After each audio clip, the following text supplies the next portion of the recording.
అజ్ఞానపు చీకట్లను ధరుమా అక్షరమాలను మెడలిస్తాం ఏ గదవ్యుని బొటన వేలులై కలబడి నిలబడి గెలిచొస్తాం తెగిపడ్డ శంభూకుని తలలై కోట్ల గొంతులై నినదిస్తాం మానవాళికి జ్ఞానం నేర్పిన పుట్టుని బాటలో పయనిస్తాం ప్రజలందరి సుఖ శాంతులు కోరిన అశోకుడై పాలిస్తాం అశోకుడై పాలిస్తాం స్వయం పాలన ఏలిన వీరుడు సర్వాయి పాపన్నలై వస్తాం నారాయణ గురువయ్యి ప్రజలకు నడబడి నడకలు నేర్పిస్తాం బలిచ్చమే కలవల బతుకద్దని గర్జించే సింహాలవుదాం ఓటు ఆయుధము చేత పట్టుకొని పోటీలో నిలబడి గెలిచొద్దాం మానవాళికి జ్ఞానం నేర్పిన పుట్టుని బాటలో పయనిస్తాం ప్రజలందరి సుఖ శాంతులు కోరిన అశోకుడై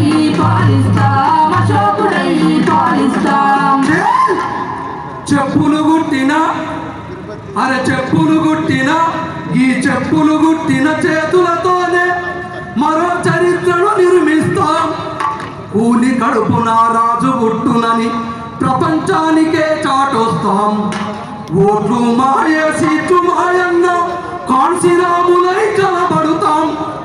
ఓట్లు మాయే సీట్లు మాయన్న కాన్సిరాములై నిలబడుతాం. రాజ్యమచ్చదక పట్టు వదలని వీరుని చరితను స్మరించుదాం. మానవాళికి జ్ఞానం నేర్పిన బుద్ధుని బాటలో పయనిస్తాం. ప్రజలందరి సుఖ శాంతులు కోరిన అశోకుడై పాలిస్తాం. అశోకుడై పాలిస్తాం. అశోకుడై పాలిస్తాం. అశోకుడై పాలిస్తాం. అశోకుడై పాలిస్తాం. అశోకుడై పాలిస్తాం. అంటే కాన్సీరామ్ చనిపోయి ఎన్ని రోజులు అయితే చెప్పండి మీరే. ఎప్పుడు చనిపోయాడు కాన్సీరామ్ గారు? 2006 కూడా ఇంకా బహుజన రాజ్యం, ఆయన కలలుగన్న రాజ్యం రాకపోవడానికి కుట్రలు బాగానే జరుగుతున్నాయి. కానీ ఆ కుట్రలను కూడా ఛేదించి మనం బలంగా నిలబడాలి. ఒకే ఒక మాట చెప్పాడు మాన్యశ్రీ కాన్సీరామ్ గారు. ఏం చెప్పాడు ఆయన? కలిస్తే నిలుస్తాం, నిలిస్తే గెలుస్తాం, గెలిస్తే ఈ దోపిడి దొంగల మనవాద వ్యవస్థను పటా. మీతో కొన్ని విషయాలు పంచుకోవాలి. ఈరోజు కాన్సీరామ్ గారు జయంతి సందర్భంగా ఏర్పాటు చేసినటువంటి ఉత్సవాల్లో భాగంగా ఈ సమావేశం ఏర్పాటు చేయడం జరిగింది.